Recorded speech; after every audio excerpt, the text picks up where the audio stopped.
আছেন এবং সেই শট যেন এবার নেজাতকে খানিকটা সারপ্রাইজ দিবে। একটা প্লেয়ারকে অলরেডি আমরা হারিয়েছি রেড হকস এর সাইড থেকে। হে বেবি তিনি চমৎকার কানেকশন দিয়েছে এটা সত্য।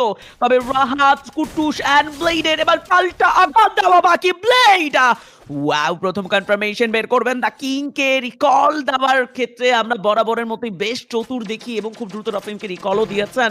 অন্যদিকে ববিন তার জায়গা থেকে তার টিমকে যথেষ্ট সিরিয়াসলি ধরে রেখেছে। Wow, wow, wow! Goat like the sniping charge. খানিকটা হলেও ব্লেডকে সারপ্রাইজ তো দিয়েছে বলতে হয়।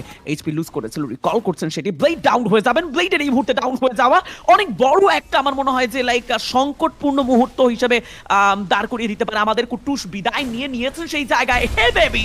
গ্লোবালটা ব্রেক করেই যদি তার উপরে ঝাঁপিয়ে পড়া যেত, তবে আরো একটি প্লেয়ার হয়তো বা লুজ করতো। তবে the king versus blade down নিবেন। ব্লেডের ফ্রন্টে যেন M5 90 সামনে যেন দাঁড়ানো বেশ কঠিন।